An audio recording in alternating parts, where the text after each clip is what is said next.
So hello everyone, we are so excited to have you here today to celebrate the 50th anniversary of Earth Day with us. We are happy to have you here during this unprecedented time when it is undoubtedly most important that we take action to help our Earth. My name is Maggie. I'm president of United Nations Association Chicago. We're a local organization that aims to bring awareness and support to the goals of the United Nations to the city of Chicago. Particularly, we do this through advocacy. However, we also do work with that through education, which of course you'll see here today. And we are very excited to have you guys here. So another thing that is very important to us is connecting local organizations together to work on global goals issues. So today during the webinar, you'll see some Chicago experts on the topic of climate change and also some students who are really passionate about this space. The program today is made possible by specifically the Global Goals Ambassadors of United Nations Association Chicago, and also in partnership with the Pulitzer Center. The Pulitzer Center is an innovative, award-winning nonprofit journalism organization dedicated to raising awareness to underreported global issues through direct support for quality journalism across all media platforms. They have a unique program of outreach and education to schools and universities, and especially here in Chicago. So we thank the Pulitzer Center, and we thank you so much for your support and participation in this event. So without further ado, I would like to introduce our moderator for the afternoon. Caden, go ahead and take it away. Welcome to Earth Day 50 UNA Chicago Climate Action Program. My name is Caden, and I'm an 8th grade student at Chicagoland Middle School in Wheeling, Illinois. I am thrilled to be your moderator for the first half of the program. Our agenda this afternoon is as follows: a message from Illinois Senator Dick Durbin. We will go on a journey to Antarctica with Grosvenor Teacher Fellows Peg Tyner and Tracy Crowley. We will learn from student climate videos created by Whitney Young High School students. We will explore climate change connections to Antarctica, hear an overview of climate change, and explore Earth changes during the COVID-19 pandemic with London Middle School students. We'll also hear from a group of GEMS World Academy students from 4th and 5th grader who will share their climate project on vegetarianism and marine debris trackers. Then I'll share my thoughts on climate action in Chicago. Lastly, we'll introduce our amazing panelists from Vox, the Department of Urban Planning, the director of the Lincoln Park Zoo, Urban Wildlife Institute, a youth activist, and a professor of health sciences and health administration, who will be speaking during the second half of our event. So to start the program, I welcome you to join us in viewing an important message from Senator Durbin. Hello, I'm honored to join you today on the 50th anniversary of the creation of Earth Day as we consider the impact of global warming and climate change on this planet Earth. This is an appropriate time for us to reflect on some realities. COVID-19 has opened our eyes. You cannot escape the reality of science. A remote province in China generated a virus, and 90 days later, the economy of the United States of America is virtually shuttered. We're all in this together. Every corner of this world is connected to another corner in this world. And we've learned it graphically with COVID-19. That's the reality of science. And it's the reality of our global interdependence. We have work to do and we know it. First, to deal with this national emergency, this public health crisis, to find the appropriate testing devices, to develop the right vaccine. But there's no vaccine for global warming and climate change. It's going to take each and every one of us dedicated to working together, an international effort, and the United States cannot back away, cannot run away from it. Thank you for your leadership. Thanks for making this issue a reality. The day will come, and soon, when we open our eyes to the responsibility we have to future generations. We're going to do it together. We will go on a journey to Antarctica with Grosvenor Teacher Fellows Peg Tyner and Tracy Crowley, who are UNA Chicago members and National Geographic Fellows. Hello, participants. It's great to see you. Thank you for joining us today. Yes, Tracy Crowley and I are both UNA Chicago ambassadors and National Geographic Grosvenor Teacher Fellows, and we're going to take you on a journey today to Antarctica from Chicago all the way down to the Great White Continent. Now, when we traveled there, it took multiple days to get to Antarctica. Did you know it is 1.5 times the size of the US and twice the size of Australia? Well, here is how our journey begins today. We want to immerse you in this great white continent. It took about 300 people aboard the ship, and we crossed the Drake Passage. Now, this is the confluence. This is one of the most rocky places in the world when it comes to ocean water. It was either a Drake Lake or a Drake Shake. I know Tracy had a Drake Shake, and this takes 2 days to cross this on the ship that you saw in the last image. And once you're in the ship, you're moving to the islands through a zodiac. And this is what it feels like on the zodiac. There'll be no sound in this video. Just look at the landscape of Antarctica. And it may not be what you thought. Notice the big cliffs in the background. This is Brown Bluff. The landscape is absolutely breathtaking, and I promise, not what you would expect. On our first location that we landed, I went to the Shetland Islands, and this is the island that is closest to South America. And upon landing, we were greeted by colonies of penguins, boisterous gentoo and chinstrap penguins. This is one of the only ice-free islands, one of the few ice-free islands on the continent that these polar animals call their home. On aboard the ship, you are looking out your window to the world, and each new day you look out your porthole to find a new landscape to see. Sometimes you see the big Great Brown Bluffs, and sometimes it's like this on Danko Island when we were hiking down a mountain. Get a feel for the scope of this landscape and how small you are in comparison to this great white continent. Now imagine the wind blowing in your face and tiny rain droplets falling as you're making your way down this icy path. Another part of the landscape, and this is on the eastern side of the Antarctic Peninsula, we call it Iceberg Alley. Now the icebergs are tabular icebergs, big flat icebergs that are like sheet cake. I took out the sound because the wind just blows in your face so hard you can barely hear. These are icebergs that are like the size of the ship. It's just wild. The ice is a color blue that you only see in this space. You see that the light waves are absorbed except for blue and they are reflected. Tracy took this picture and it is just breathtaking. And the landscapes change. We see blues, but then she took this one at 2:30 in the morning and we saw the sunset. There's these epic images and landscapes you only see in this beautiful space. On one island stop, we went to Paulette Island, where we found a cinder cone volcano. And this geologic remnants of the past remind us of the life that Antarctica had before all of the snow and ice, before it became a polar home. Now, the penguins use the small rocks in front of this to make their nests and rookeries outside of the volcano. I'll pass this on to Tracy.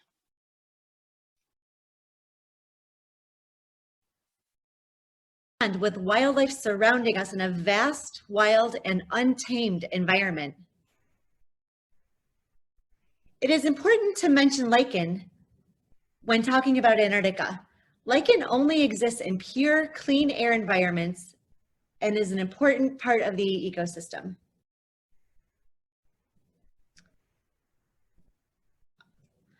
Next, we have a picture of a krill. It was taken by Dr. Heather Lynch, and the krill is one of the most important pieces of life in the food web.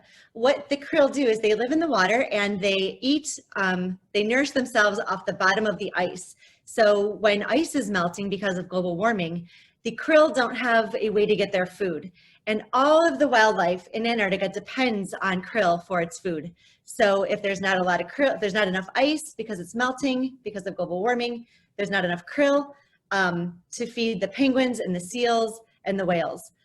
So these krill, these animals just eat them in huge amounts. So they're really the building blocks of life in Antarctica. Here we have gentoo, chinstrap, and Adelie penguins live in large rookeries along the Antarctic Peninsula. Penguins take turns building rocks and nests, and they also walk up and down familiar paths that are called penguin highways. So here we see a, let me click later. Here we see a large group of penguins, and this was in a place called Matter Cliffs. Our ship captain told us that no one had ever seen penguins before in this area, that they had no GPS tracking, and that we were the first humans probably to lay eyes on this part of the world.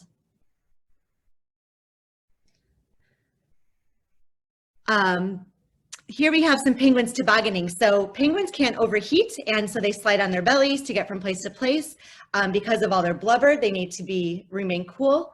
So to get from place to place, they sometimes waddle and sometimes toboggan.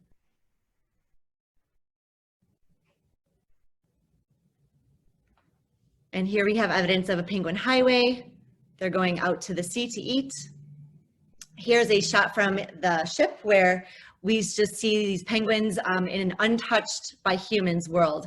This is again in the middle of the night. It's not, there never was nightfall because it was during the Antarctic summer. So this was light 24 hours a day. A lot of people don't realize that penguins are really good swimmers. They dive really deep into the ocean to get krill for lunch or dinner or breakfast. They do a lot of diving, and it's kind of a neat shot. They kind of dive looking like dolphins at times. Let's see. An interesting fact about penguins is that they have wing bones attached to their backs, but they cannot fly. The wings are used for swimming and diving. And here we're just going to take a look at some different kinds of penguins. Here we have an Adelie, and here we have a penguin chick and its mom feeding.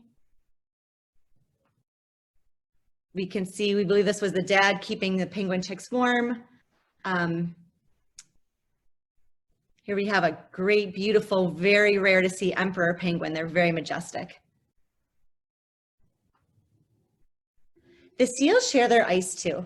Seals eat many things, including krill and penguins. This is part of the food web, and it eats what it must to survive. Each animal eats what it must to survive.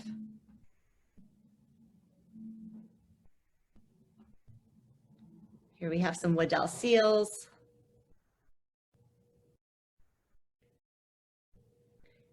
Here we have a seal who just had lunch, and then we see one in the water swimming.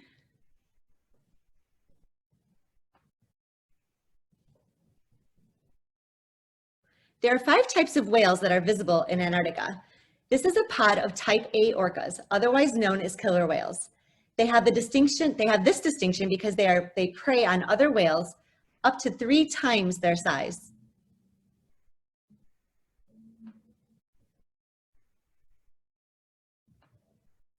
Orcas are not the only animals that travel in pods. Here are 2 humpback whales, a mother and her calf surfacing on the water to breathe and eat. There are many seabirds in Antarctica. Many varieties of seabirds are often found looming around, waiting to swoop down and snatch a meal. That could include penguin eggs or penguin chicks. There's some whale bones, petrels.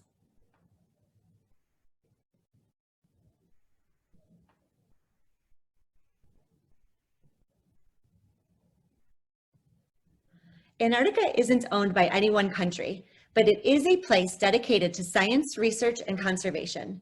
Countries across the world come together to protect and learn from this continent that is a symbol of world peace. We are one small fraction of this world, but every action makes a reverberating, lasting impact. Each element has an important purpose to the life of our planet, and we need to work together to keep it pristine and in balance. Thank you. People are experiencing the significant impacts of climate change, which include changing weather patterns, rising sea levels, and more extreme weather events. The greenhouse gas emissions from human activities are driving climate change and continue to rise. They are now at the highest levels in history. Without action, the world's average surface temperature is projected to rise over the 21st century and is likely to surpass 3 degrees Celsius this century, with some areas of the world expected to warm even more. The poorest and most vulnerable people are being affected the most. Art draws attention and highlights issues that matter. Today we highlight students' voices through through art in the following films focusing on climate. Anne Michelle will introduce the first student video of the program. Thanks, Kaden. Hi, my name is Anne Michelle Boyle. I'm a teacher at Whitney Young High School, and I'm super excited to be here along with some of my awesome students. My students created short films exploring a climate change micro topic of their choice. Here's an art-focused film created by students Ian Hicks and Jahari Walker.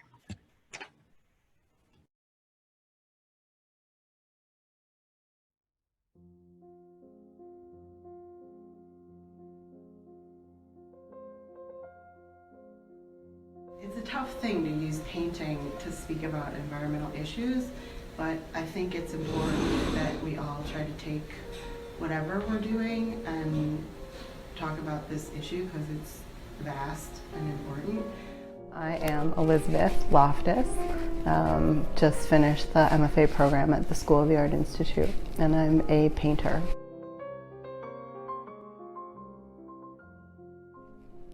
I think mostly I started thinking about it more clearly in graduate school, that you know, here I was making paintings about the landscape and kind of ignoring this whole other issue that was impacting the landscape and all the animals within the landscape. When I first finished undergrad, I was doing still lifes and landscapes, and I continued to paint landscapes like most of my career. And then I started to notice a lot of the garbage in the landscape, so I started to paint that. Well, first I noticed that I wasn't painting it, and then I decided that maybe I should paint the garbage into the landscapes. And given I have a background in animal welfare and environmental issues, I had worked on one of the first recycling campaigns in Los Angeles in some of my other careers, that became part of my work. Well, first, I hope they enjoy looking at it. I guess that's primary. And then the hope is that they stick with it a little longer and see that there's more behind it. Maybe something looking beyond all of the color and objects and animals within the paintings, and seeing that there might be something a little bit deeper.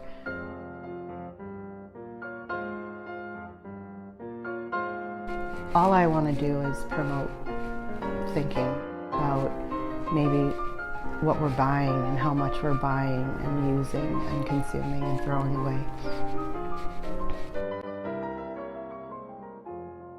I also think that if we just become more conscious about using things that have been made from recycled items, maybe using less plastic, and just in general reducing consumption, I think we could make an impact.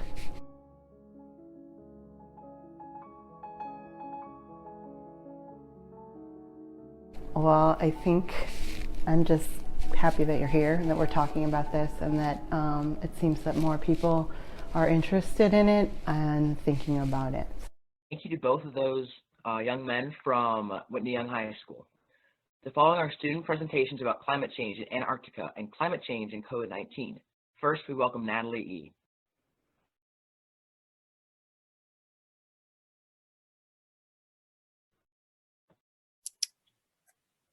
Hello, my name is Natalie, and I am currently a 7th grader at Chicagoland Middle School in Wheeling, Illinois. Tonight, I'll be talking about climate change in Antarctica.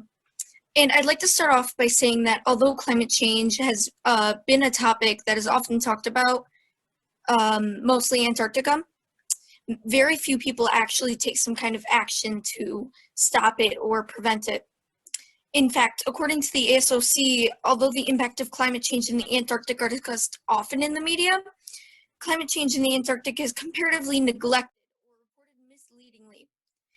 Climate change, with this evidence, is showing that we need to do more to actually convince people just how bad this problem is, and so they will be more willing to help. And if they know that something is going to worsen, at some point they know it might affect them, and therefore they will start to take action because they care. The Antarctic is one of the most important places on Earth, and we need to be protecting it. Climate change in the Antarctic can and will affect us in the near future. we can prevent it and slow it down by learning just how bad it is and finding ways to take down the roots of these problems.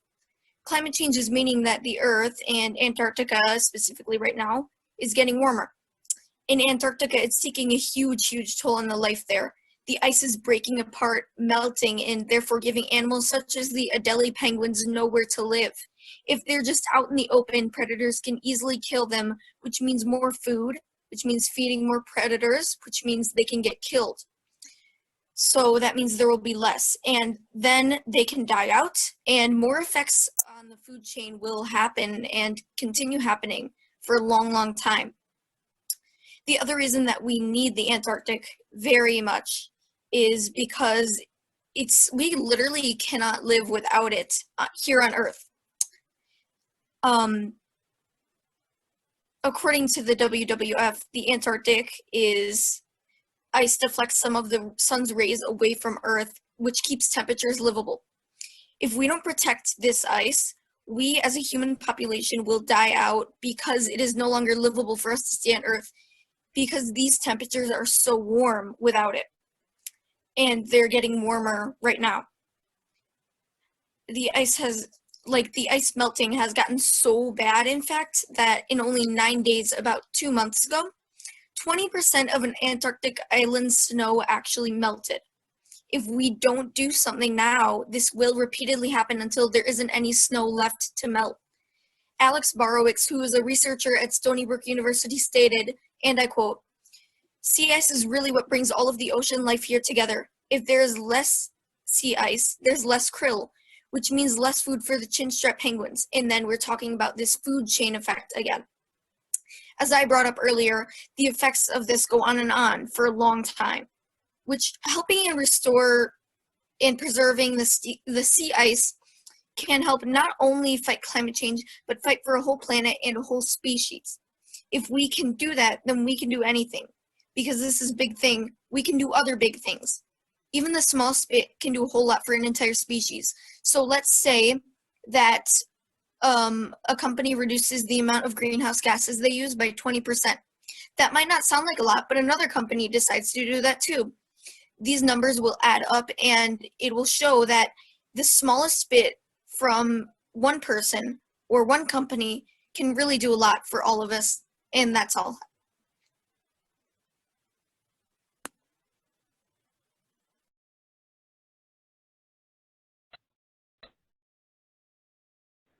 Thank you, Natalie. Our next speaker is Elena H. So, good afternoon, everyone. My name is Lena Hussein, and I currently attend London Middle School in Wheeling, Illinois. And today I'm going to be talking about COVID-19 and its effect on planetary health. And during this tragedy, I hope you all are staying safe and healthy during this tough time. Here in the US, it's month 3 of COVID-19. While this tragedy has been a serious difficulty in our daily lives, at the same time, COVID-19 has made us realize that our environment can be freed of its pollution prison and a cleaner environment can become a big possibility. As this lockdown traps society, scientific data has shown that the environment is healing itself. In multiple highly polluted countries like China and India, clear skies are beginning to show once again. In China, rated the world's most polluted country, its nitrogen dioxide levels went down 10 to 30%. And in India, nitrogen dioxide levels went down 70%. Furthermore, to add to this astonishment, a pandemic-related reduction which resulted in a decrease of pollution saved thousands of lives in just a couple of months in China. This healing proves that the amount of fossil fuel usage could do serious damage and have negative consequences later on.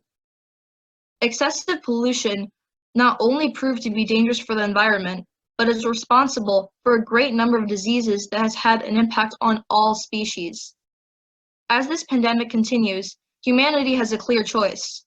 It can choose to ignore the sudden environmental growth and go back to the pre-pandemic life, or choose a new path that prioritizes the health of our environment and humanity first.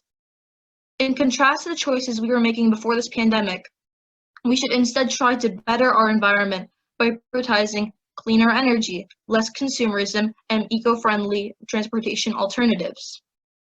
Not only would introducing better eco-friendly choices be better for the country, be better for the environment, but would also boost up the economic growth of the country.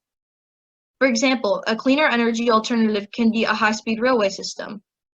Instead of using planes to travel long distances, the high-speed railway would not only be less harmful for the environment, but would also be more efficient and open up more job opportunities for people, which would result in less unemployment. At the same time, cleaner energy like solar panels and eco-friendly transportation like electric cars is a better choice, but it has to be available to the consumers at an affordable cost. If us consumers start investing in products that don't harm the environment, politicians will start to take notice of our efforts and introduce more positive environmental changes. Isaac Newton's first law of motion is, an object in motion will stay in motion unless acted upon by another force. On our society, we've been rolling in this direction that is harming our environment and humanity. We've been rolling in this direction for so long that we don't realize the harm we've done to our environment and ourselves. Take a look at the once beautiful and lush landscapes that are now filled with gas and dust, or the number of animal species that are now endangered because of global warming, or the wildfires and the droughts that have destroyed ecosystems and wildlife. And most importantly, worldwide, the 4.6 million deaths that are caused each year due to pollution. We have to be that force that changes our society, because if we don't take action now, what will happen to our environment in the future?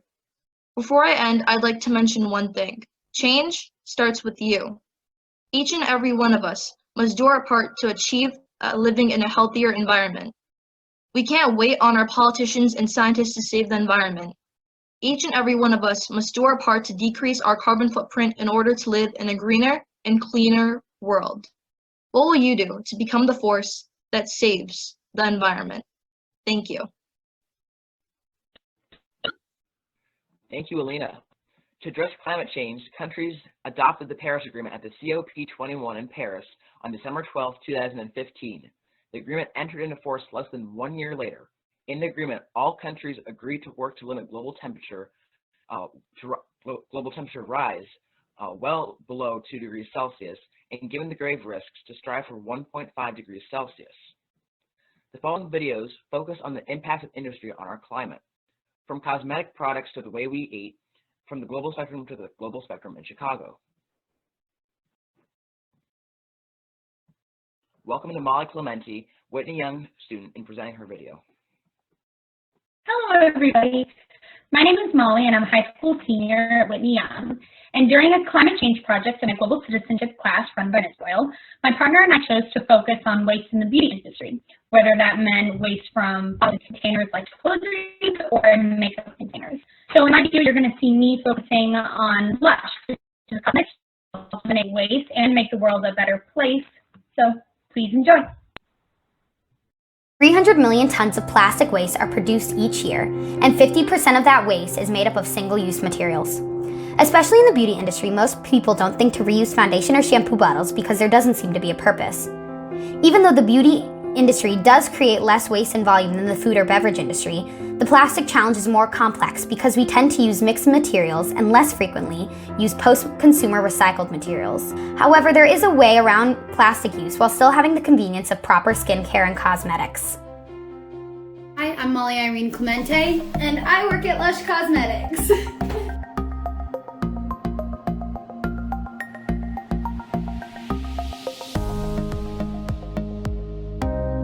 Hi, my name's Gabby. I've worked at Lush for over 5 years now, and I was first introduced to Lush by just going to the water tower, and I was like, what is this smell?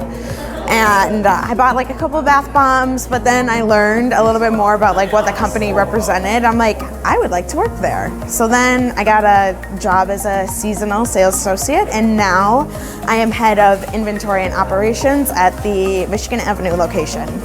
Lush is an overall great store for skincare and cosmetics, but it's also a really great ethical store. And one of these reasons is because their products are ethically sourced. Our products are ethically sourced. So yeah, we ethically source our products. We don't like go to a middleman to find our ingredients. We directly, we have our own team and division where they find where we get our ingredients. They have no middleman buying ingredients for them to actually make their products, whereas they go and source them themselves. And this helps with sustainable development because it means that they're not depleting certain areas of their resources just for the use of the beauty industry.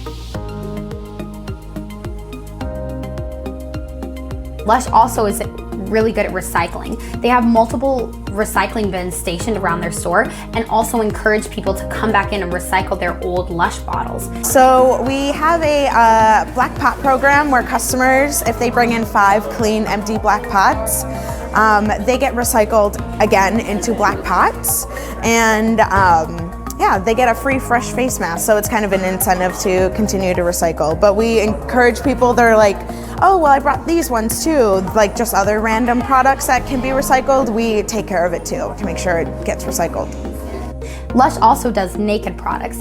Naked products means that they don't have any packaging. So they don't come in bottles, they don't come in pots, they don't come wrapped in plastic, they just come naked. We're innovators, so we come up with like products that require less packaging. So anytime we can come up with a packaging-free product, we do. So that is why we invented the bath bomb and invented the bubble bar, to get rid of excess packaging that's not needed. And yeah, just we set ourselves apart from the competition by doing different things to make us better than them. So while many other places wrap their gifts in plastic and use styrofoam peanuts, Lush actually packages theirs with biodegradable peanuts made from corn. But their knot wraps are made from 100% recycled plastic bottles. So our knot wraps are super cool. We used to do like paper packaging, like for gift sets, like build your own, but we realized that's kind of wasteful. So we came up with our knot wraps, which is taken from a Japanese art of gift wrapping, where essentially you use a scarf to wrap up your gifts. So you can reuse that scarf again, re-gift it. Yeah, so it's a great way to reduce less waste. We created reusable tins made from like metal. You have the initiative to keep coming back in and replacing your products once you run out. So especially with something such as a shampoo bar, once you're done with your shampoo bar, you just go to Lush and pick up another one, and you already have your tin at home to place it inside. And this is really great because you don't have to waste a plastic bottle every single time you buy a new bottle of shampoo. So one of the most ethical products in the entire store would be Charity Pot. Charity Pot. Charity Pot is truly one of my favorite products here because it makes my skin feel so good, but it's also, it's like a nice treat for yourself and a treat for the world. I don't like to think of it as like you're buying Charity Pot, it's like you're making a donation.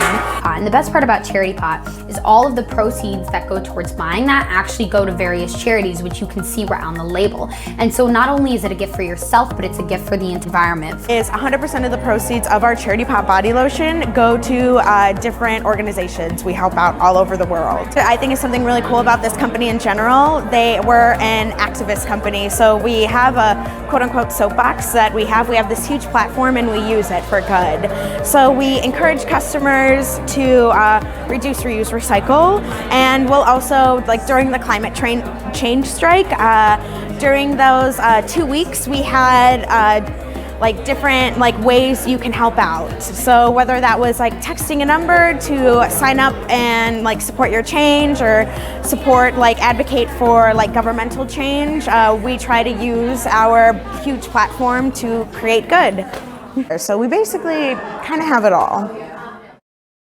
We now welcome students from the GEMS World Academy who've prepared important messages of awareness and action. Hello, my name is Toby and I'm in 5th grade at GEMS World Academy, Chicago. I am passionate about how much meat affects the environment.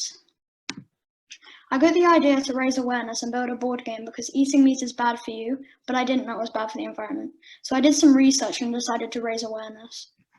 The one fact that I found out whilst researching was mind-blowing, and it was this. If everyone started eating meat at most 3 times a week, and the factories adapted to make that much meat, it would be better for the environment than if everyone stopped using their cars. In the graph you can see impact In the graph, you can see the impact of greenhouse gas emissions through food production. The aim of the game was to be the first person to get to the end of the board, but every time you landed on a card space, you would have to pick up a card that had a fact. And that fact would be about how much meat was bad for you or how much it was damaging the environment, or about what veggies can give you and how much you need them. If you look at the board, there are different blocks you can land on by the roll of a dice. Players move around the board and reveal cards with facts about the meat industry and how much meat damages the environment. Tell an opponent a fact, and if your opponent like, okay, next. What I'm trying to achieve is to raise awareness and for people to consider taking a meat-free substitute, as I try them all the time, and most of the time they're great. I also want people to realize that meat is bad for the environment and that even taking a small change like getting a veggie bearing instead of a meat one can help the environment. Some examples of meat-free substitute is tofu, seitan, lentils, etc. Thank you for listening.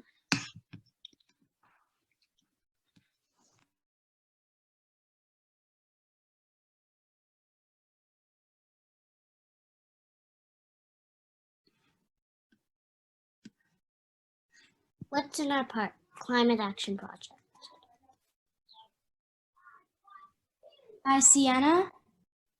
I'm Eliana. I'm Amore. And I'm Nina.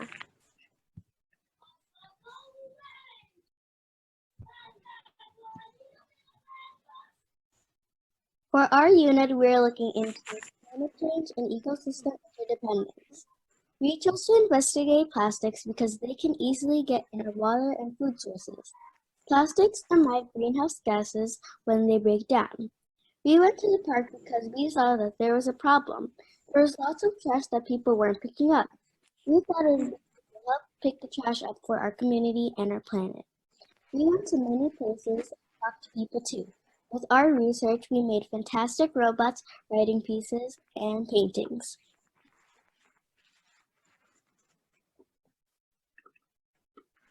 We used the Marine Debris Tracker app to locate all the trash near our school. We collected the trash and kept track of the data of everything we found near the school. Every time we saw a plastic water bottle, we would pick it up and mark it on the app. Once we finished the data, we put it into a Google Map. You can see different categories of items we found at the park. The map lets us see if there are any patterns. For example, all the cigarettes are close to each other. This can help our knowledge of where the most polluted areas are. We can use our data to ask and tell our neighborhood what plastics are doing to the world and what they can do to help. People think that you need political power to make a difference in the world, but you can make a big impact by just being a good citizen. For example, we can pick up trash during our walks. By picking up trash, we can help clean the earth so we have a green earth. Also, we can use eco-friendly cleaning products. This reduces our greenhouse gases and chemicals, which then helps our climate. Even during these uncertain times, every step we take can be a step closer to a cleaner world, because we live in the world that we choose to live in. This is our world. What are your next steps to make a cleaner world?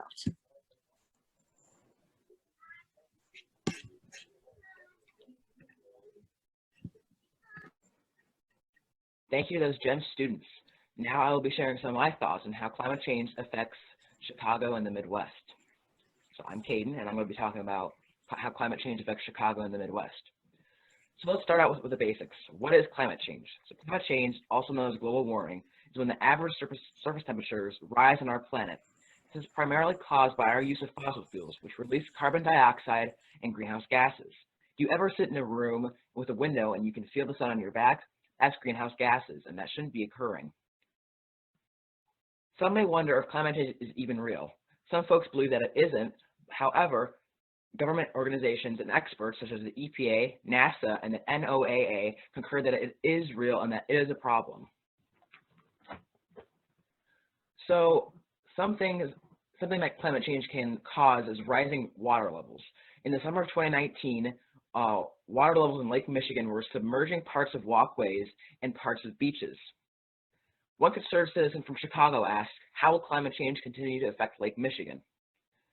Monica Ang with the NPR thinks that if we keep up what we're doing, we're going to be rowing from place to place on roads in Chicago. This meaning, because of the continued problem Lake Michigan will cover throughout the city. Scientists can only predict what will continue to happen based on prior events. They don't know what the long-term effects on Lake Michigan will be. But if we don't do something now, then something catastrophic could happen. It could be, and the consequences could be severe. So how does the rising water levels in Lake Michigan and climate change affect the city of Chicago? Mayor Lori Lightfoot developed a 9-point policy to combat climate change in the city. Step 1 was to bring back the Department of Environment. Step 2 was to become a local and regional leader on environmental issues. Step 3 was to promote environmental justice through inclusive decision-making. Step 4 was to expand lead testing in homes, schools, and public facilities to ensure that testing is truly representative. Step 5 was to implement and utilize information gathering processes for air and soil quality. Step 6 was to create a brownfield initiative to identify, remediate, and redevelop lands that were underutilized because of possible contamination. Number 7 was to reaffirm Chicago's commitment to reaching 100% renewable energy by 2025. Step 8 was to improve Chicago's abysmal recycling rates by holding the city contractors accountable. Step 9 is to require Chicago's building code to be revisited every 5 years to ensure Chicago is utilizing the best and most efficient practices while not burdening development. If we don't take action now, then Chicago will fall victim to climate change. These steps ensure that Chicago will do its best to stop climate change and address it within the city. As previously mentioned, climate change can cause rising water levels. It can also cause extreme heat as well as downpours. These greatly affect the Midwest part of our country. The Midwest is an agriculture-strong part of the country, and for these states, a lot of their economy is structured around ag. According to Purdue University, the state of Indiana, a state based heavily on the ag sector, lost over $500 million in crop value, $300 million in corn, and $200 million in soybeans, and the rest of them at $100 million. This is all because of extreme flooding that was from climate change. This shows that climate change is affecting everyone everywhere. If we lose farmers, some of our most important people in our world, economies will crash and we will lose quite a bit of food. Climate change is doing this, and it won't get better until we do something about it. So, what can we do? If you're sitting at home wondering what you can do, here are some ideas. Try to use renewable energy sources such as solar panels, programmable thermostats, or energy-efficient light bulbs. Start a conversation with people that you care about and that can help you. Talk with someone about your passion. Talk to elected officials such as township trustees, mayors, governors, whoever you elected to make your decisions for you. Climate, the chatbot, can give you useful tips on how to approach a conversation. Walk and bike to and from places instead of driving your car. If you have to use a car, try and carpool to limit the emissions you use. Get out and vote on officials that have the same beliefs as you, whatever beliefs you may have. If we don't do something about climate change now, our futures will look quite bleak. So get out there and stop climate change and do your best and do your part as a citizen on our world and make it better. Thank you.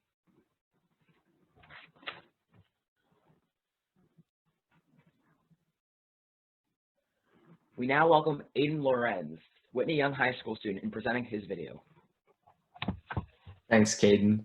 And thank to all of you for coming to celebrate Earth Day with us.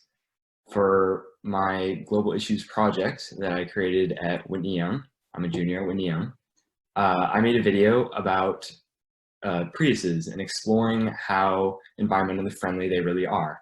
Because although their emissions have proved to be superior to most vehicles, we weren't sure if the manufacturing costs and the potential battery failure would make up for this effect. So it's a pretty silly video. Try to enjoy it and try to learn something. So thank you.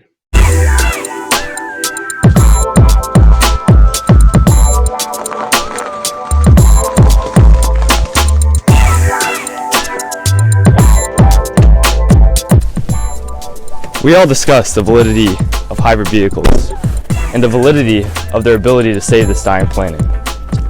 However, not many have heard a naysayer, such as I, allude to the dissustainability of these vehicles. Here I am before you, pondering one simple question. How good are they really?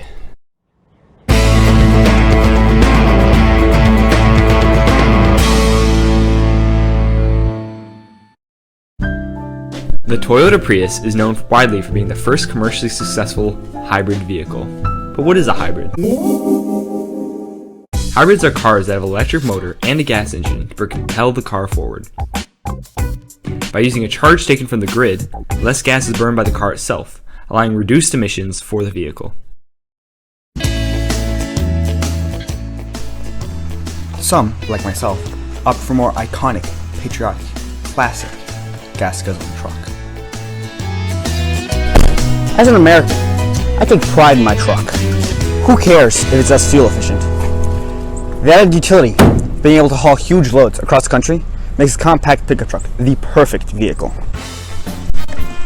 This 1996 Ford Ranger came standard with a 2.3-liter 4-cylinder engine and a 5-speed manual transmission.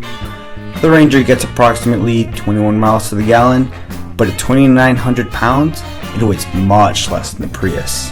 Most importantly, this truck is now 24 years old and still going strong. All those fancy new hybrid cars are a waste of material and production labor because after only 12 short years, their batteries die.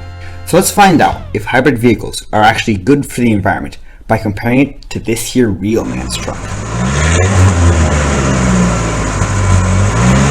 It is true that even though the Prius gets twice the miles per gallon than the Ranger, the batteries do fade after some time. They often die after around 12 years, according to Prius expert Chris Aldoihi. Furthermore, rare earth metals are needed for manufacturing of the battery, meaning the carbon emissions of manufacturing the vehicle are 15% greater compared to an average car, which emits 17 tons of carbon dioxide gas during production.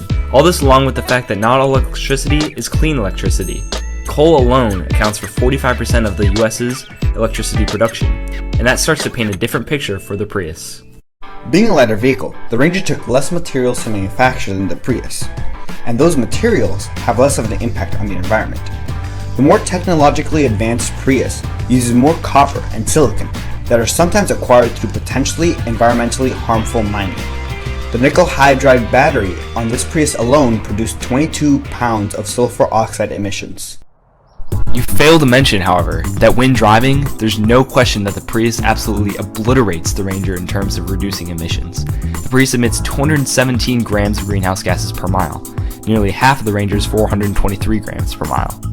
If you stick to mostly city driving, the difference is even greater.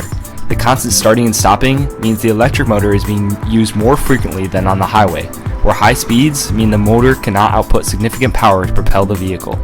It's quite the opposite, however, for the Ranger, where slowing down means the engine has to keep revving up to move the truck. Additionally, the Prius uses something called regenerative braking, where to stop the car it engages the electric motor to force the wheels to slow down by converting the momentum of the car into electricity to recharge the battery. On top of saving energy, has the added benefit of limiting the wear of the rest of the braking system. The Prius will need its brake pads and rotors replaced less often than the Ranger, and while the production of these parts aren't particularly significant in terms of manufacturing, once you consider emissions through shipping and the fact that it's still a consumable part that ends up in the scrapyard, this is something to consider once you look at the entire life of the vehicle. Just look at the numbers, just look. Despite staggering differences in these vehicles, there's a clear winner, the Prius. After some intense calculating, we determined that though the production impacts are far worse, throughout its lifetime, the Prius will make up for the emissions and far surpass the Ranger in terms of pollutions. Furthermore, the factors that play into manufacturing pollution of the Prius are things that can be limited through future development and regulation of manufacturing and mining technique.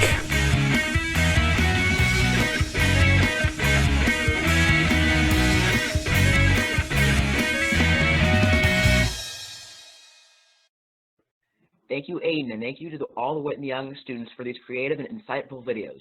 Tracy Crowley will now be moderating the panel event this evening. Otherwise, I'm going to get distracted. Thank you, Kaden, and wonderful. The role of science is central to the topic of climate change, and our approach to solving climate change should be driven by facts. We can learn from them and find ways to change our behavior to prevent climate change from accelerating. The following experts will help us explore climate change from their lenses. We will have tonight speaking Eliza Barclay. She is the Science, Energy, Environment, and Health Editor at Vox.com and as a Pulitzer Center grantee. We have Lindsay William, a youth climate activist at Whitney Young Magnet High School in Chicago. Then we have Moira Zellner. She's an associate professor at the Department of Urban Planning and Policy, a research associate professor, Institute for Environmental Science and Policy, the director at Urban Data Visualization Lab at the University of Illinois at Chicago. Then we'll have Seth Magel, director of the Lincoln Park Zoo Urban Wildlife Institute, and Dr. Levon Downey, who is the Professor of Health Sciences and Health Administration. At this time, we invite you to write in your questions in the chat box. We will be conducting a Q&A session following each speaker's presentation. So while each person is presenting, if a question comes up for you, please put it in the chat box and we will answer a few questions from the audience as soon as they are done with their presentation. Through their presentations, the panelists will be answering 3 questions. The first question is, why is the climate issue we currently face important to you? Second, we see reports of major natural disasters worldwide and hear tremendous changes since populations are confined due to the COVID-19 pandemic. With air quality improving in Delhi and Hong Kong, due to less vehicle emission, wildlife returning in Venice, and cleaner water in the canals due to water sedimentation, what lessons can we learn from this? And the third question our panelists will be answering are, what can we as a local society and as individuals do to prevent further damage and be part of the solution? All right, our very first speaker, we're really excited to have Eliza Barclay. Hello, everybody. Thanks so much for including me on this panel. I am really happy to have the chance to chat with you all today on Earth Day. So yes, I'm a science journalist and have been for many years. I run a team at Vox who covers science, health, climate change, and energy. And we have frankly been a lot more focused on the pandemic in the last couple of months than climate change, but we are definitely still covering it and very committed to covering it in the long term. I got into science journalism because I just love to learn about the natural world and and astronomy and psychology and all kinds of different fields. But climate change is such an incredibly important issue for the media to cover, and it's really a privilege to be able to report on it for the public. When we cover climate change, we do all kinds of different angles. So sometimes we report on new science.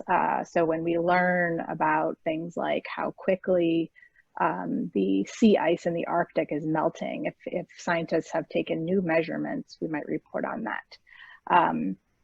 We also report on social movements, and all of these. In terms of why is climate as an issue important to me? I mean, it's all of these things: the natural world, the biophysical world, and human communities. All these things constantly interacting make this such a critically important issue, and such a fascinating issue to cover. And of course, in the last couple of years, we've seen this story of climate change change dramatically, both with the combination of a really vibrant, now youth-driven social movement, Greta Thunberg, of course, and all of the others who have joined her, a lot of new really great policy ideas like the Green New Deal, and then also a lot of really serious climate-linked disasters like the wildfires in Australia. So it's, you know, someone who's been covering it for a long time, it really feels in the last couple of years like this issue is just so much more at the front of our attention, and also that there's a lot more social engagement, and hopefully, you know, that will result in political will at some point soon enough. In terms of the lessons that we can learn from the environmental improvements since the beginning of the COVID-19 pandemic, I mean, I guess I want to note that the clearer skies do come at great social and economic cost. And so when we think about going forward, it's, you know, how can we reduce pollution in the same way, but without such a great toll? And I think one way that activists might be able to use this moment is to point out that, you know, there are going to be tremendous health benefits as well. We might not be able to quantify them, you know, right away, but in the long term, I think that we'll see that people's health is improving dramatically from this reduction in pollution. The asthma rates may go down, and we may even see a drop in deaths linked to respiratory disease. And so that can be very powerful to say, hey, it's great that people are healthier, because also because the skies are clearer, how can we turn this into policy? How can we sustain this? And one, you know, very positive sign I just read about today is that the city of Milan in Italy is considering implementing restrictions on cars going forward. So of course, there's so much less vehicle traffic because of people being in lockdown, and there's all kinds of benefits. I mean, for the few people who are driving, there's no traffic. And then of course there's the benefits for the air, but also it's better for pedestrians too.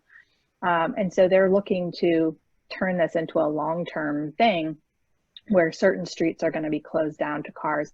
And I think other cities are doing this too. So I think that's really the great opportunity is with fewer vehicles on the streets, which of course has the benefit of less air pollution. You know, there's lots of other benefits too, and can cities find ways to take these reductions, make them long-term. Lastly, what can we as society and individuals do to prevent further damage, be part of the solution?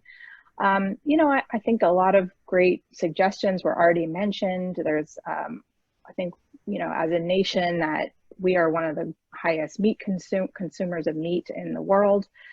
Collectively, we absolutely need to find ways to eat less meat. I think schools could serve less meat, institutions can serve less meat. But I also think one of the interesting lessons from the pandemic is that we're living under these constraints now. We're not traveling as much, we're not moving around as much, we're not consuming as much, we're not out there buying as much stuff.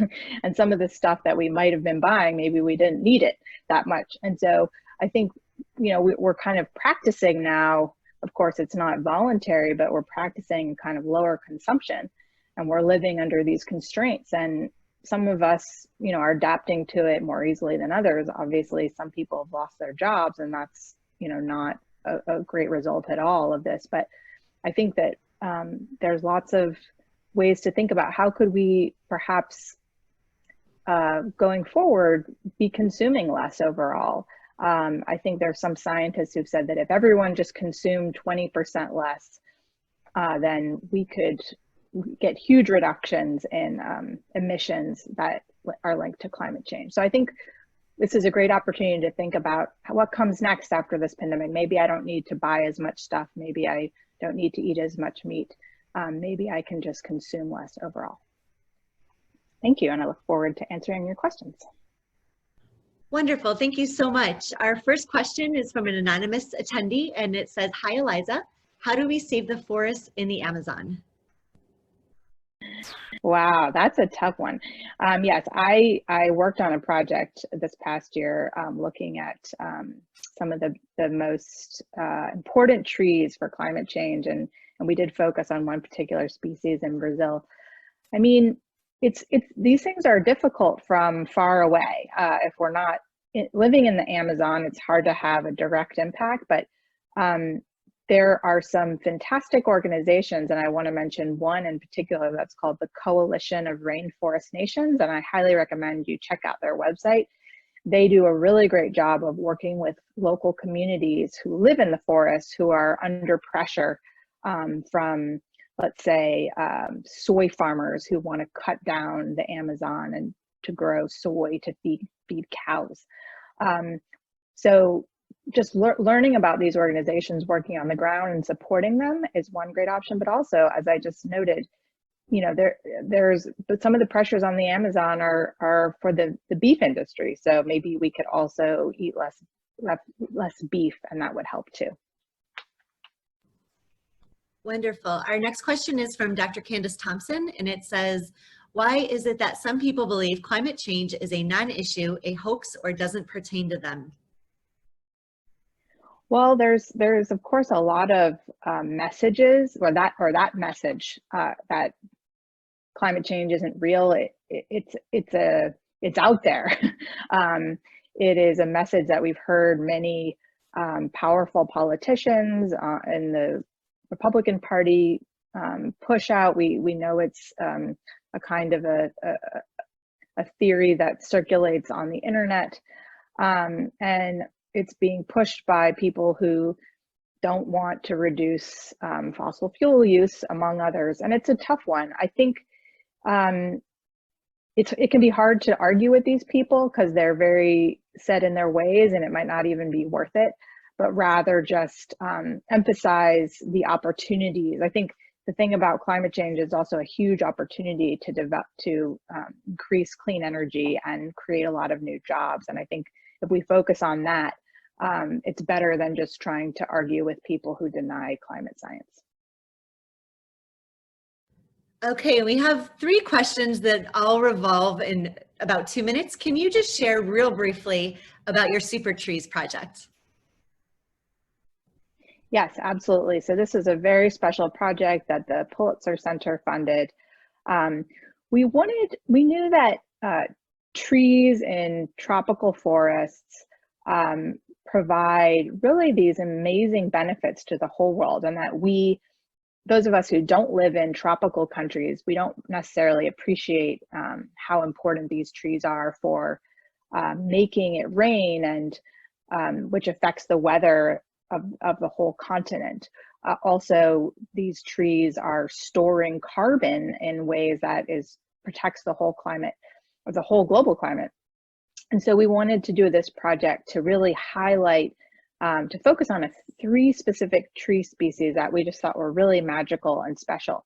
And so I went to Indonesia, and then we sent a reporter to Brazil, and we sent another one to Democratic Republic of Congo in the middle of Africa. And we also sent photographers. And we visited scientists who are studying these trees on the ground and studying these amazing benefits that they have. And so the tree in Brazil is called Brazil nut. So if you've ever had a Brazil nut, it's actually an edible nut. And this is the same tree that makes that nut. And this tree is just incredible at how much water it can pull from the soil and put in the air, which helps the whole region have this amazing rainfall and climate. And then I went to Indonesia, and I wrote about a mangrove tree that is amazing at storing carbon in the soil. So it's actually cleaning up the mess in the atmosphere that we created. It's taking carbon out and it's putting it back in the soil. And then the person who went to Democratic Republic of Congo wrote about a tree called Afromorsia, which is such a cool tree. It supports all these other species in the forest by providing them with shade and food. And yeah, I highly recommend you check out the story. It's got very cool photos and graphics. Okay, thank you so much. We really wish we had much more time with you. I encourage participants to please look up Eliza Barclay's work. I know I'm going to, and I have so much to learn from you, and we really appreciate your time, and thanks for everything you're doing.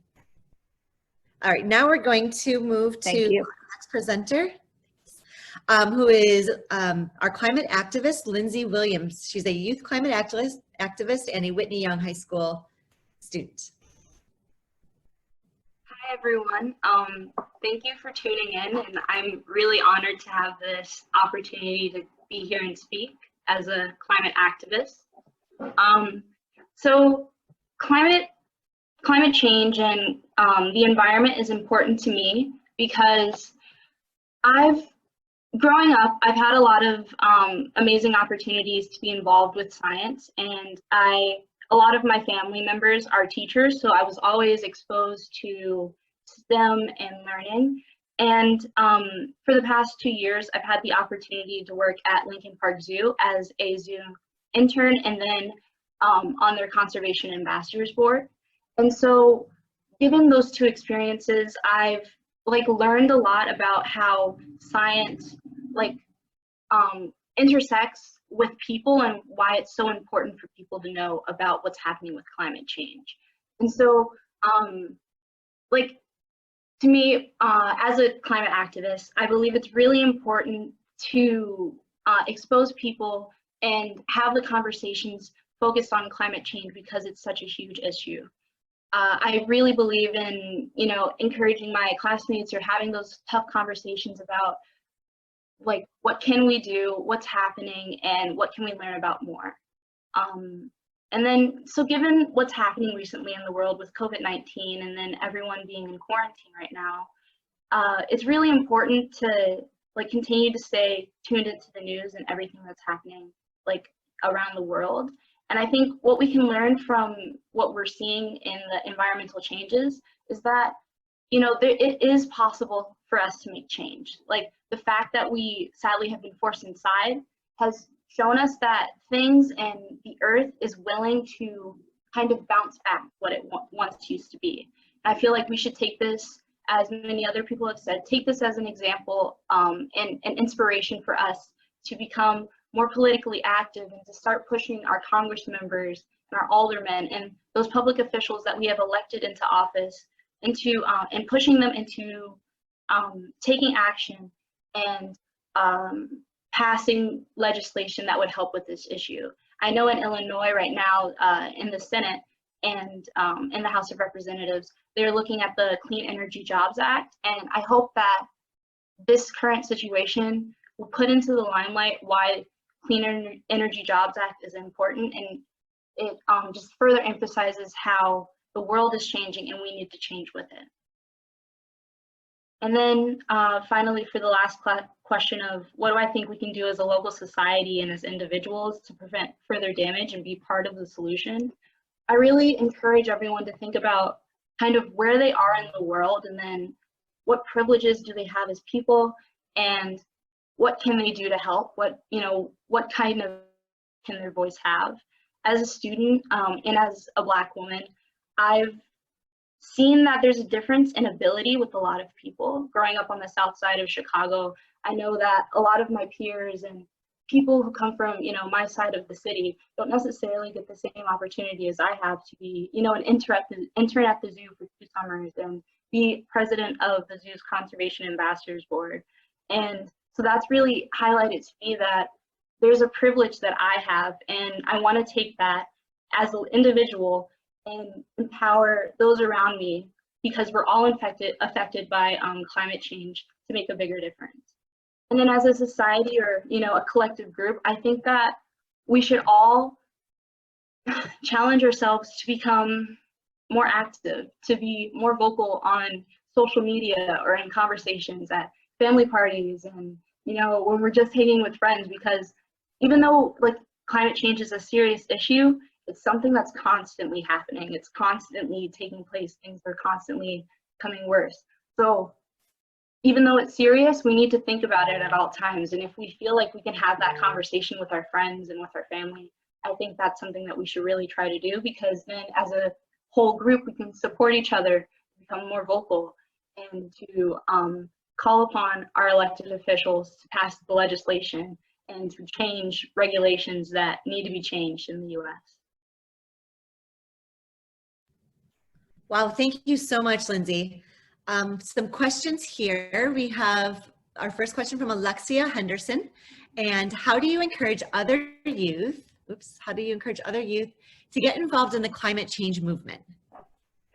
Thank you, Lexi, for that question. I think ways that we can encourage youth, as a youth myself, to become a part of the climate change movement is that we can, like what I do all the time is on my Instagram, I'm constantly fact checking and looking at things that people post, and then I'll share that on my Instagram story.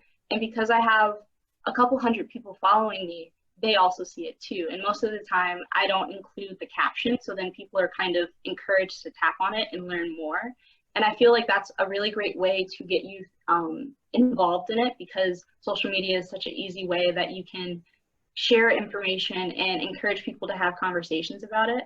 But then I also think as youth, we should try to create clubs and have conversations with our teachers in school, because then clubs and getting teachers on our side will then help spread like an environmental conversation on a large scale. Thank you. Our next question is from an anonymous attendee. What solutions or actions would you like to see every person take in the future? So that's a hard question to answer, because I know there's just a scale of ability and what people can do, but I would really hope to see more people lessening their consumption. As Ms. Barkley mentioned before, I think that's a really big issue. And lessening your consumption can mean, being aware of how much electricity you're using, and if you have a light on in a room that you're not in, turn that off. Or recycling, going to Lush, and instead of buying, Neutrogena at Walgreens, go to Lush and get skincare that you can then use that container over and over again. And, it's made from ingredients that aren't filled with non-biodegradable plastics and things like that. I also hope that people start to think about what corporations they are supporting with their money, because I think it's 100 corporations make up 71% of a lot of greenhouse gas emissions and fossil fuels. And I think corporations are ruled by what money they're given. And so if people are not buying their products, then the corporations will change. And so we need to push those corporations to realize that we as Americans and we as a whole world want to see a more holistic and aware consumption line. Great. We have about a minute for you to answer this last question that just came in from Kelly McCoy Williams. And she asked, how do you get your family to eat less meat? Okay. Thanks, Mom, for sending in that question. Love it. So I'm a pescatarian, and my sister is also a pescatarian. And so what me and my sister do is we're cool with, my mom eating meat, but we really try to have conversations with her about hey, just telling her about what we know and about the chicken industry and about the beef industry, because me and my sister, we love binging on Netflix, and so we do that all the time, and we're always watching food documentaries. So we really encourage my mom and then my family members too to try to cut back on meat and then eat more fish. And then when they do eat fish, try to find it from organically farmed, because farmed is a weird industry and farming fish is a whole thing. But eating fish, and then try to cut back on fish too, and really focus on taking in grains and meat alternatives like that. Wonderful. Well, you are super inspiring. I only wish I had started doing everything you are doing at your age. Your future looks so bright, and stay in touch with the United Nations Association and let us know how and what you're doing, because you inspired just a ton of people today. Keep up the great work. Thank you. All right. Now we are moving over to, we're going to hand it over to Moira Zellner. She's the Associate Professor Department of Urban Planning and Policy, Research Associate Professor, Institute for Environmental Science and Policy, Director, Urban Data Visualization Lab at the University of Illinois at Chicago. Thank you for being here with us today, Moira. Thank you for having me. It's exciting to be here. I'm really honored to be part of this panel, and also it's always wonderful to interact with the younger generations that have a lot of energy and a lot of great, just innovative ideas. So I thought that answer my questions, at least the first one, with a little bit of what I do. But again, I don't know, like, if I am online or if it got cut off. Yes, you're good. You sound good. You're a little bit choppy, but we can hear everything you're saying. Okay, that's great. That's great. So just as a little bit of an introduction, I am an ecologist. So I started out as an ecologist, and then after doing some work as a consultant and some research, I went into planning and complex systems modeling as two additional fields that I added to my training. And what I do in my work is I actually do computer modeling and different kinds of complex systems modeling to try to understand the interaction of humans and their environment, and how by understanding that interaction we can understand the impacts of different kinds of decisions, policies, behavior that we have, and how that feeds back on our society. I use part of those to work with stakeholders and decision makers, so that my tools cannot be so complicated that nobody understands them. I have to make them open so that people who do not have training in modeling can actually interact with these simulations, and then be able to A, understand the problem and how they are part of it, but B, also spur some innovations, thinking, oh, okay, these are things that we can do. And oftentimes, as happens with complex systems, is that first of all, we have a hard time understanding how things connect to each other and impact each other. So connecting our decisions to the impact, in this case, for example, climate change. But also like realizing, okay, so now that we understand how that happens, what do we do? And so using some of these approaches to do that. So why I think the climate issue is important to me, because, quite frankly, it's an issue of survival. Our survival depends on us understanding climate change and doing something about it.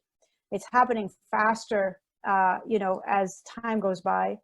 And again, we have a hard time understanding what we're doing now, how what we're doing now contributes to it, and what we can do to try to reduce it and reduce the impacts. That's essentially why it is important to me. I do think it's one of the most critical things that we have to deal with.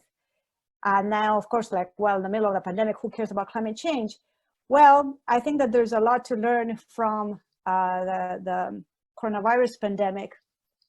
And on one hand, it's, there was a little bit of a discussion of the social costs of doing what we're doing, even though it's improvement to the environment, but it gives us an idea of the magnitude of what we need to do in order to make a difference. And it's huge, and nobody wants to do it, because again, the social costs are too much, are too high.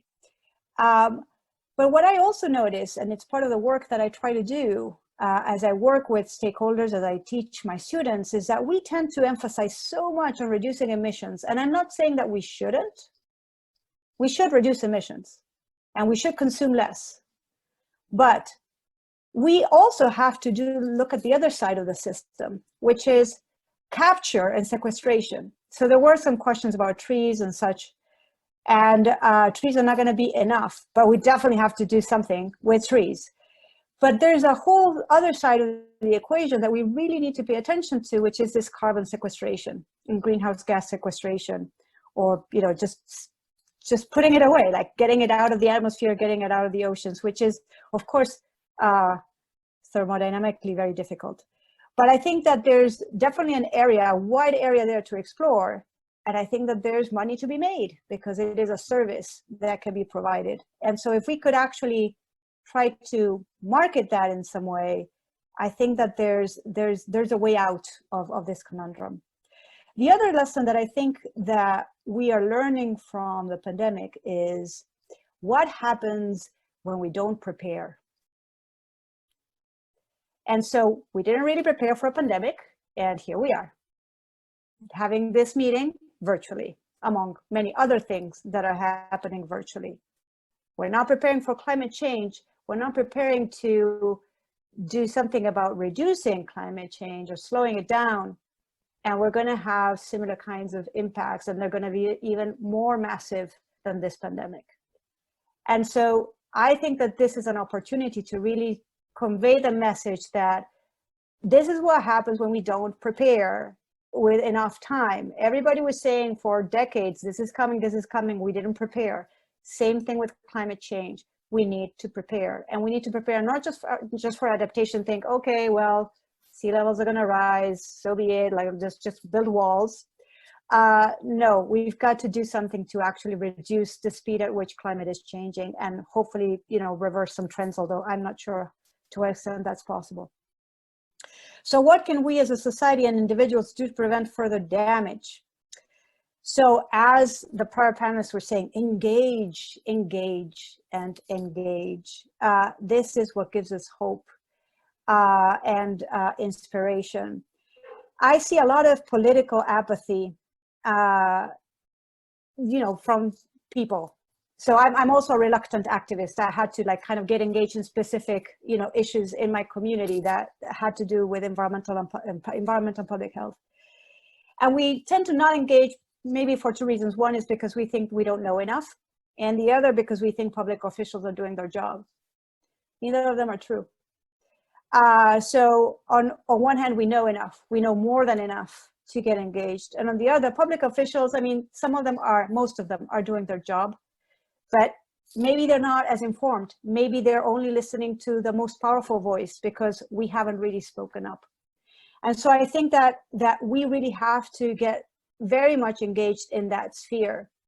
And again, I think that change happens not through, I'm a scientist, right? So I do models, I do tables and all of that, but I don't think I can inspire anyone with a table of data. I will inspire someone with an inspiring and hopeful story, with a mobilizing story.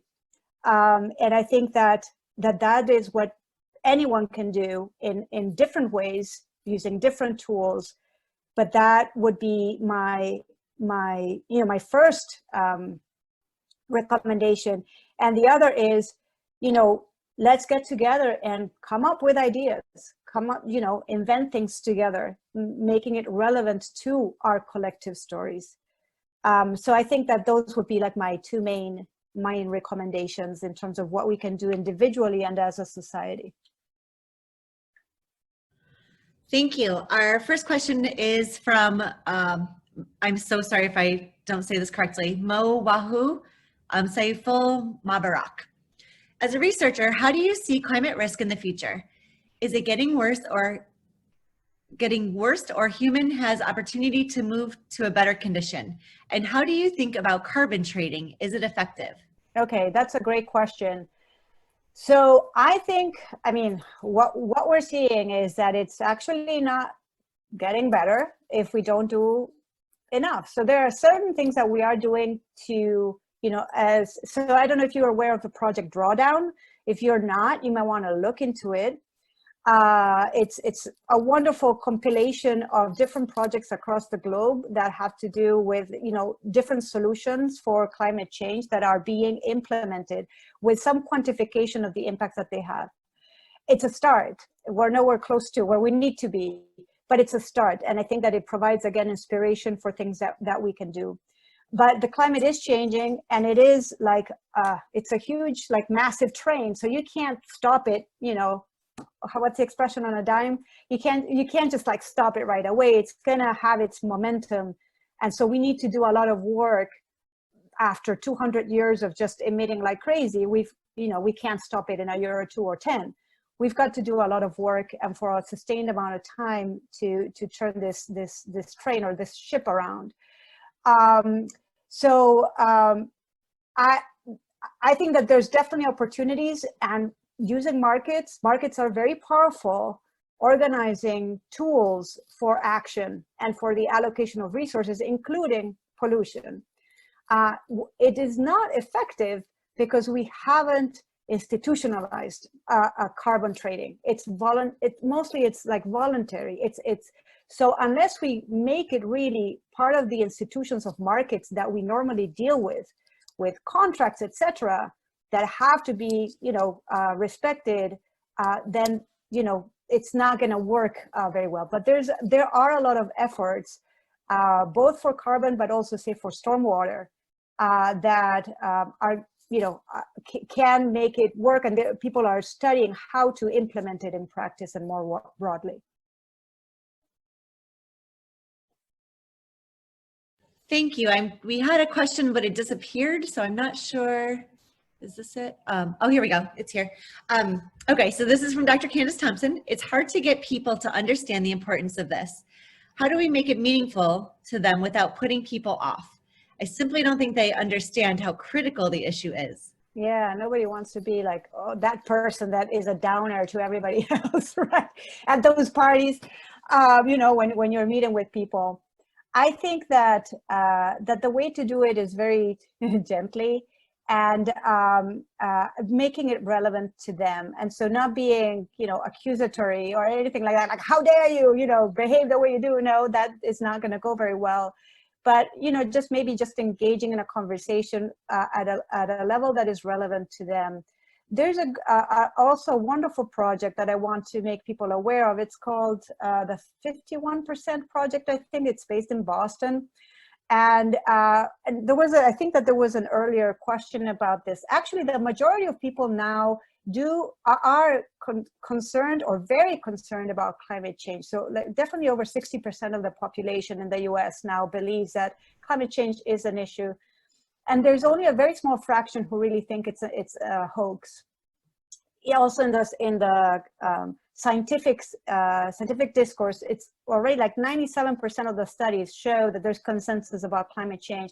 So I don't think that I would necessarily spend the time with people who just flat out do not believe in this. I would spend it with the people who are concerned, moderately concerned, but maybe don't understand how their own actions contribute to the problem, and have a conversation with them about, just again, things that are relevant to them, things that they care about, and, maybe make some suggestions about some things that could be done differently, with the general idea that less is more in terms of reducing consumption, but then there might be other things that especially at the political level, that we can try to invest in and encourage our society to invest in terms of looking for alternatives for, say, power generation, but also alternatives for greenhouse gas sequestration.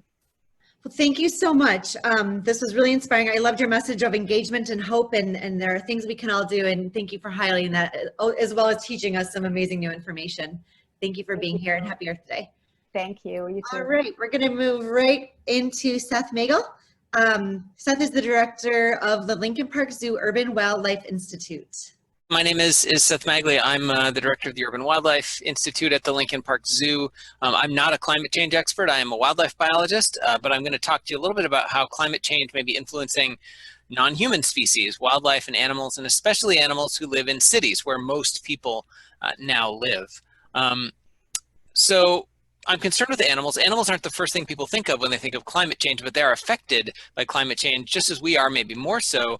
Shifting climates means wildlife have to find new habitats, and that means in many cases they have to totally change what part of the planet they live in. And that means moving through a landscape that we've completely changed. We built roads and farms and, of course, cities and urbanization.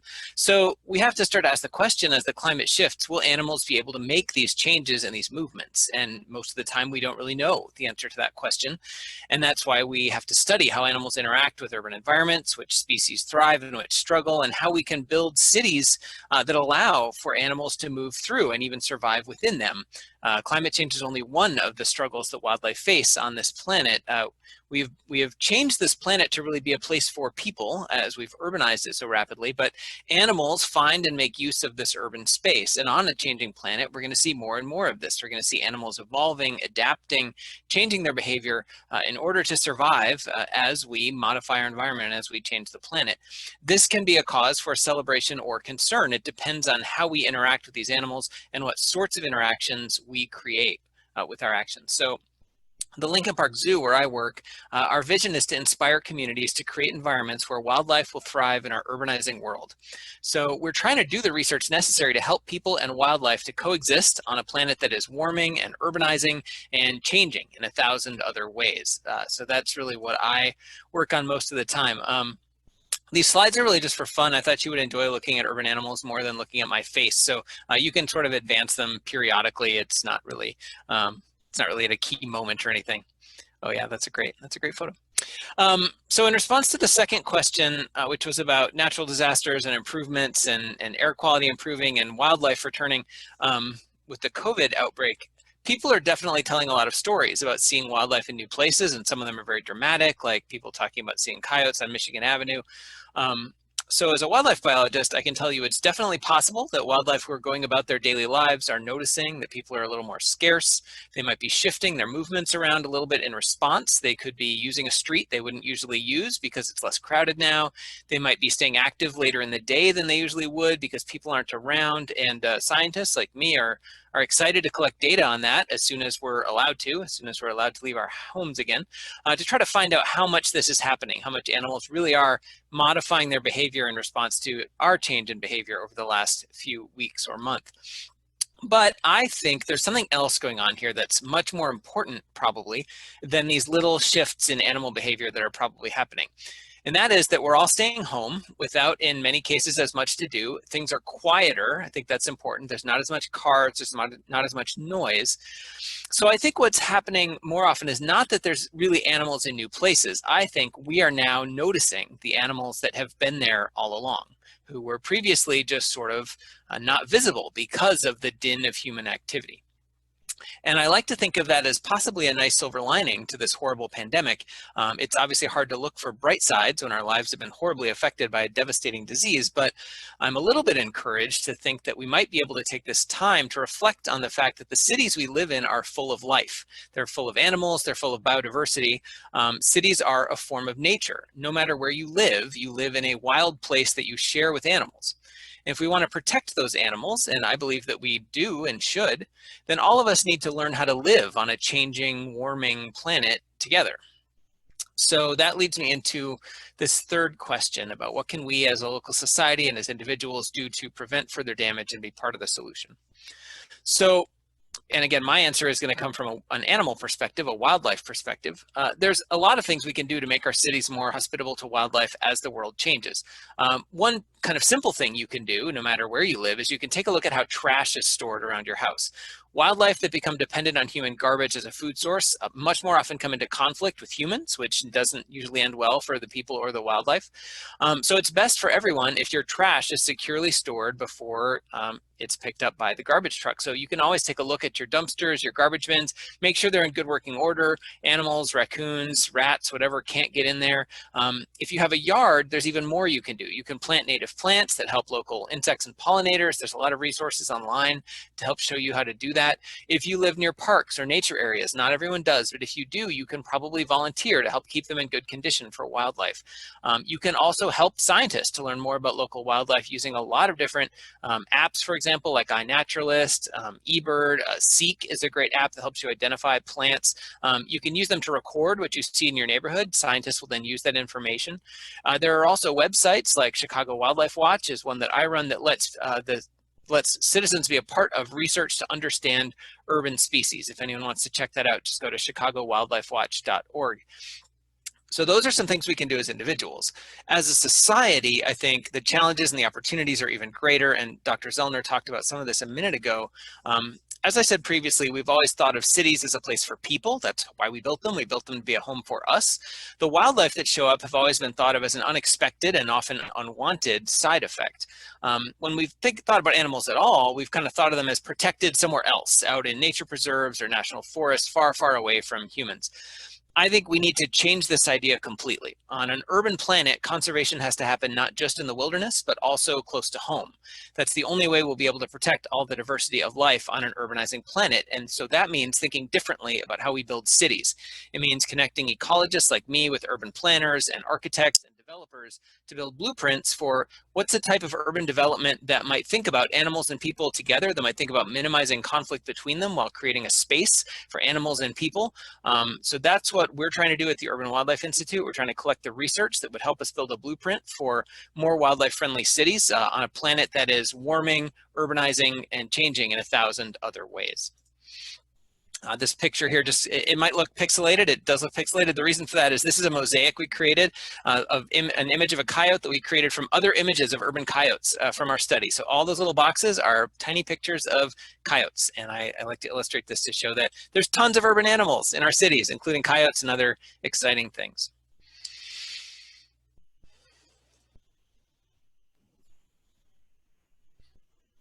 Okay, are you ready for a question?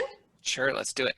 All right, our first question is anonymous. How significant and or relevant are the effects we see locally when put into the greater picture of climate change worldwide?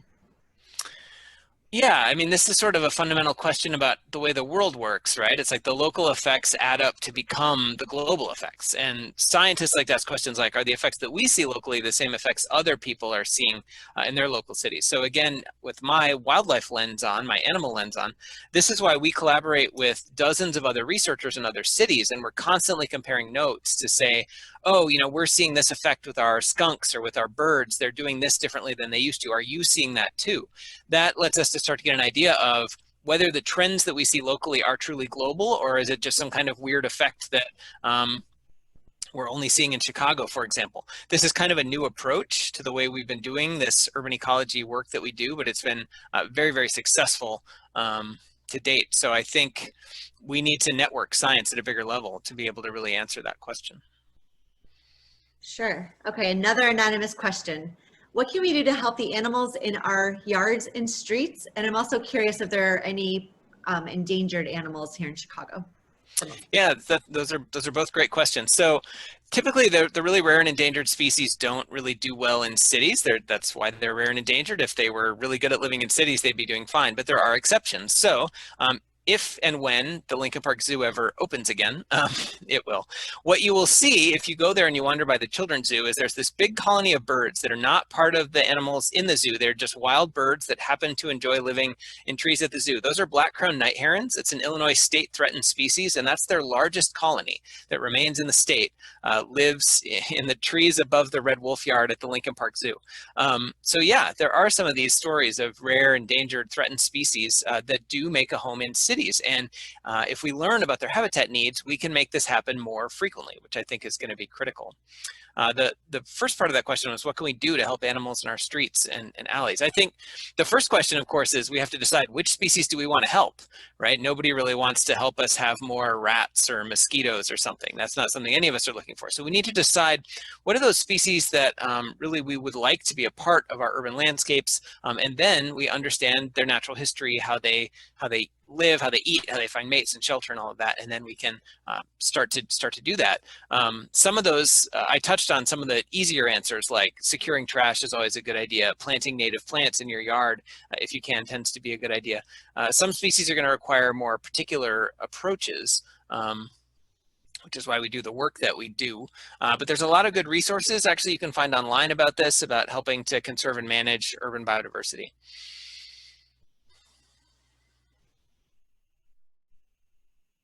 Wonderful. Thank you so much. I know we wish we had much more time with all of our panelists, including you, but I'm excited to check out the website you recommended, and I'm certain that the participants here today will not look at their urban environments in quite the same way after hearing your speech tonight. Thank you so much. Thank you. All right, now we have Dr. Levon Downey. She is the Professor of Health Sciences and Health Administration. Thank you for being here, Dr. Levon. Hello. I'm sort of the person that's, all the things you've heard are very relevant to the topic that I'm going to talk about, but my approach is to look more at health. I teach health and medicine. I work with a wide range of researchers in the area locally, and I do global health. So one of the things that people always talk about when they say, oh, the pandemic, and it's just about health. Nothing, as you've seen from all the other people who've spoken today, nothing is just about health. And one of the great things about health, actually, that underlies all of this, and you see this when you see these wonderful, and they're also horrific, that the healthcare providers, healthcare administrators, all doing whatever they can to give people the best care they can, hopefully to get them healthy and out of the hospital. And one of the reasons that is because one of the bedrocks of medicine and health is that all lives have equal value. So what does that mean? Well, that means that if that's true, we need health in all things.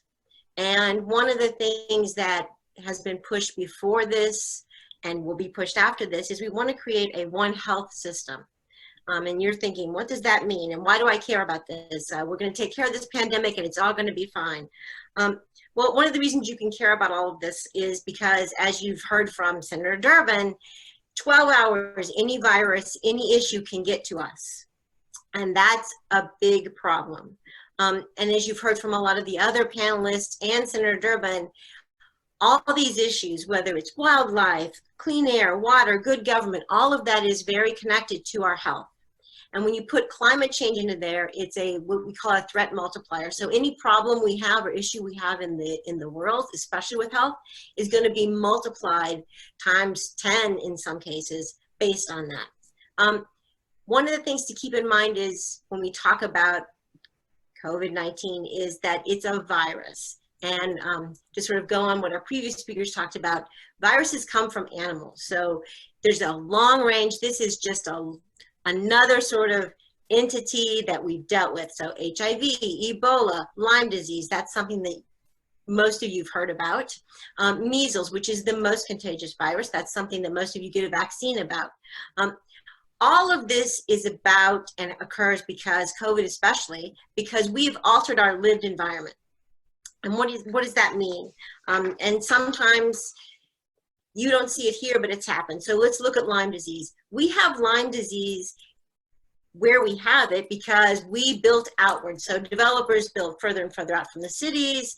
They took away natural habitats for other places, natural ecosystems. So some of the predators, as the previous speaker talked about, no longer existed. So then we got deer ticks and deer, and suddenly they're in your backyard because you live further and further out. So we have removed those barriers, and the humans and the animals are interacting more and more.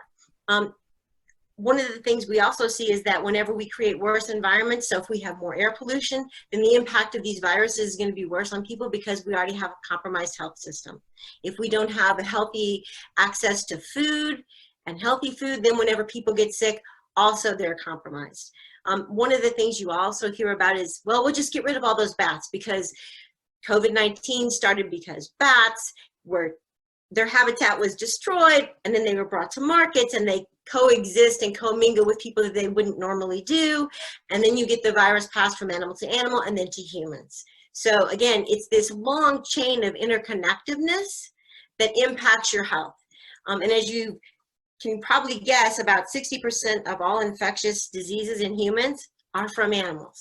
So this is not going to stop with COVID-19 unless we learn to coexist, unless we learn not to keep building out and out and out and keep destroying the environment, and we respect and coexist with animals and ecosystems that are in place. A lot of people say, well, we'll just destroy all the bats. Well, if you destroy all the bats, you destroy one of nature's best pollinators. And if you destroy all the bats in places like China, then you're also going to impact their food. So it's not we'll just do one thing or the other. You have to sort of do everything all at once is one of the things a lot of speakers have talked about. And it's also one of the things that can be very daunting. And that's one of the reasons why we talk about one health system. So the health of the environment and places that animals live also impacts our exposure to viruses. It impacts health outcomes for all of us, the quality of the air. So we have to think of not an us or them, but a connective health. So the health of the environment and the air and the seas and food sources and animals and their ecosystems does directly impact us. And we have to think of it as trying to make everything as healthy as we can. And to do that, we have to address the issues of global warming. Now, some of the things that people have already talked about of what can be done and what we've learned is, and we've seen that if people travel less, look, the air quality goes up. And we've seen that if you work from home, like we've all been doing, you can be just as productive. Some of us seem to be more productive. We've seen that if we don't eat out, we reduce packaging, we reduce all of that kind of stuff. One of the things I want the takeaway to be from all of this is that I want people to, and we talk about this in public health a lot, you move from how does it impact me to how does it impact we. So it's from the I to the we. And I think that this symposium keeps talking about this, even though they don't use those words. But I also think that this event, this pandemic, also helps people to learn that my actions have a wider impact on a bigger population. So you staying at home impacts the health of your neighbors, the health of your city. And the same thing with when we impact climate change and when we try to undo or mitigate some of the damage that's done, that has an impact all over the world. It's not just here, and we have to care about more than just our community, because if we have health in all things, that determines how healthy we all are, and the health of somebody in another country in 12 hours can impact the health of us. One of the things I think that also can be done, and a lot of people have also talked about this, and I'm going to sort of go one further, is you can do all of these things, but I also think that protesting is not enough. You have to be at the table helping to make those policies.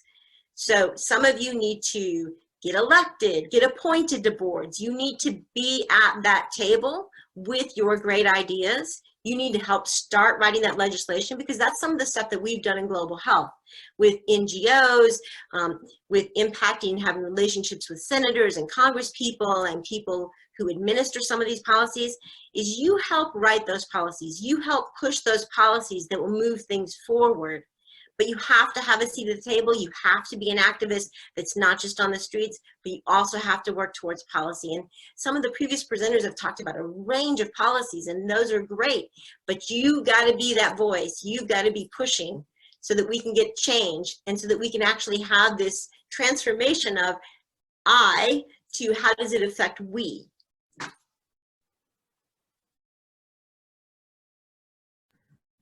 Thank you so much. We have a few questions here.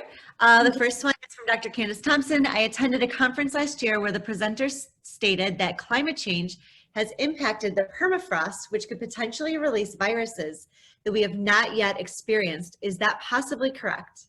That is absolutely correct. In the same way that we've seen when we impact habitats of animals and we suddenly have Lyme disease and we have COVID-19, these have existed in other places. It's us impacting them that can release all of these things, which is why it's so, so important that we pull back from those kinds of things, that we learn to coexist, and we don't destroy the environment so that it destroys us, because that's literally what will happen. And it's when some of these viruses that you've seen from COVID-19, other viruses are more detrimental, they can do a lot of damage really fast to a huge swath of the world's population. So yes, everything we do has a direct impact. Next question is from an anonymous attendee. What are the already realized consequences of climate change on public health? And you might have talked about that a bit already, but if there's ways to expand. Well, I won't give you a less US-centric model. We now know that 30 to 40% of children under the age of 5 in India have lung damage because of the air pollution. They cannot, and they also have lead poisoning because of that. So their development will not happen. They cannot reach their potential as a human being because their health is impeded by the time they're 5 years old. So we already know that these things are happening, and the damage is already done to generations of people. We've also seen similar things in places like China. We see it in the inner cities, to bring it back here. We see it here. The number and the range of asthma in the city of Chicago is about 4 or 5 zip codes. And we have the worst, we don't have the highest number, that's in Harlem, but we have worse outcomes. We have more children hospitalized and more children dead. We see this at Mount Sinai. It's 2 zip codes. It's connected to environmental pollution, housing stock. Again, it's all health in all things. So it's really, really, really important that we connect, and everybody knows they can feel their own health. So if we could start, one of the things I think that people keep talking about is, how do we get people to care about this? Well, this is a great time to show how what we've done or not done with the environment directly impacts the health of ourselves and of other people, right? So if you are looking for that way in when you're having that conversation with people and you're trying to change their minds, everybody understands health because they experience it. So go with this. Get people connected with this idea, because then they get a more responsibility and they know how it impacts them and their loved ones. Thank you so much. Excellent points. Last question. What is the cost of climate change to the U.S. healthcare system? Unfortunately, it's different depending on who's in the system. So for people who have less access, for people who live in places where there's environmental pollution, it's exponential. It costs people their lives. So you will see our life expectancy in the United States is going down, and some of that is related to the environment, the lived environment that people have to be in, but also the physical environment they have to be in. You can literally, and I'm sure that Dr. Zellner shown this in her work, you can take maps and you can show the life expectancy. So if we're just talking Chicago, there are places in Chicago where there's more environmental pollution, there's less access to healthcare and less access to healthy foods in the whole 9 yards. They're about 6 blocks away. One place they live to 80, the other place they live to 69. So just the quality and quantity of your life can be determined by 6 streets. So that's a dramatic impact, and that's very scary, very sad, because again, we want all lives to have equal value, everyone to live up to their potential and to have access to what they need so that they can thrive. Not just here, but everywhere, because we're a global population and we need a global engagement and we need global health so that all of us can work together to get it and maintain it. All right, we're unfortunately out of time. I'm so curious to learn more again. Thank you so much for the local connections, the global connections. It really helps give us a full picture of the connections you've made between health and the environment, climate change tonight. Thank you so much. And thank you, a special thank you to all your planning help for this event. It definitely was very appreciated. All right, so that concludes our panel for the evening. We would like to thank all the audience members who submitted fantastic questions. Thank you for being here. This is something we can only tackle together. And now I'm going to hand it over to UNA President Maggie, and she will jump in for our closing remarks. Thank you. All right, thank you, Tracy, and thank you so much to all the Global Goals ambassadors at UNA Chicago who, have been able to make this event happen. I would also like to thank all the speakers for their incredibly valuable contributions to life on the planet and also sharing their knowledge with us today. Thank you to the Pulitzer Center for its valuable contribution to nonpartisan independent reporting on global issues. And most importantly, I would like to extend my sincerest thank you to every single one of you. This program was made for you and because of you. Our desire at UNA Chicago is for you to leave this program more informed and eager to participate in climate action wherever you live, and really just be more intentional and pay attention to the choices that you make in your life. We know that you're here because you care, and we want to continue our efforts at UNA Chicago with you in education and advocacy with your participation. UNA Chicago is committed to advancing education on all climate change related issues, and will continue to campaign to keep climate action at the forefront because of the pressing importance of this issue. especially during this time when the impact of our current health crisis has highlighted the extent of human influence on the environment. As Senator Durbin said at the beginning of this program, there is no vaccine for climate change, but I do believe that together we can do something about it. So if you have any further questions, please don't hesitate to contact UNA or any of us. You can reach us at unachicago.org. Thank you again so much for your time and for being here, and stay healthy. Thank you.